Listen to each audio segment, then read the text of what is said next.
हरियाणातल्या मतदार याद्यांची पोलखोल करत राहुल गांधींनी फोडला हायड्रोजन बॉम्ब। ब्राझीलच्या मॉलकडून हरियाणात 22 वेळा मतदान, प्रत्येक 8 मतदारांमागे एक बोगस मतदार, 3.5 लाख नावं ही मतदार यादीतून वगळली। राहुल गांधींचे खळबळजनक आरोप।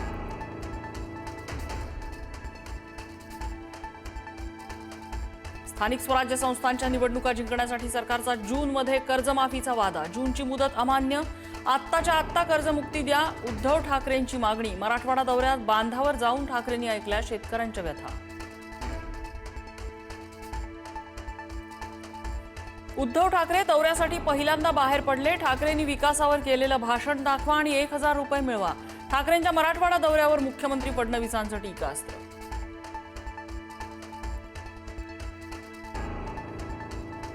उद्धव ठाकरेंचा दौरा म्हणजे केवळ फोटो सेशन, मंत्री संजय शिरसाटांच्या टीका।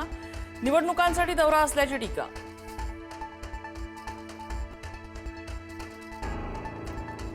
मुस्लिम मतदारांबाबत केलेल्या वक्तव्यावरून आशिष शेलारांविरोधात तक्रार। काँग्रेस आमदार डॉक्टर नितीन राऊतांकडून तक्रार दाखल। द्वेष निर्माण करण्याचा आणि धार्मिक ध्रुवीकरणाचा हेतू, राऊतांचा आरोप।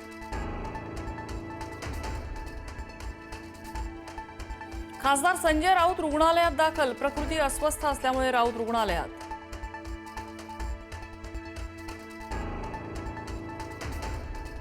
भाजप सोडून इतर पक्षांसोबत युती करायला तयार। शरद पवारांच्या राष्ट्रवादीच्या कार्यकर्त्यांची इच्छा, तर कार्यकर्त्यांच्या सूचनांवर पुढील 8 दिवसात निर्णय घेऊ, सुप्रिया सुळेंचं वक्तव्य। फलटणमधील डॉक्टर संपदा मुंडे आत्महत्या प्रकरणी PSI गोपाळ बदने पोलीस दलातून बडतर्फ। कोल्हापूर परिक्षेत्राचे विशेष पोलीस महानिरीक्षक सुनील फुलारी यांचे आदेश।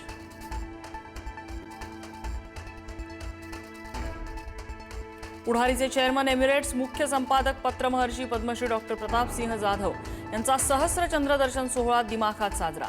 मुख्यमंत्री फडणवीस आणि शरद पवारांच्या हस्ते नागरी सत्कार। सिंहा यांनी आत्मचरित्राचंही प्रकाशन।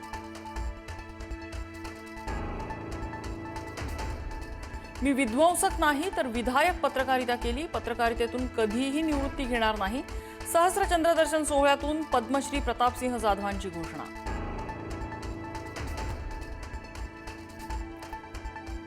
शिंदेना मुख्यमंत्रीपद देणं सेफ, रिस्क घेता येते, ते मुख्यमंत्रीपद परत करतात। सहस्र चंद्रदर्शन सोहळ्यात मुख्यमंत्रीपदावरून फडणवीसांची मिश्किल टोलेबाजी।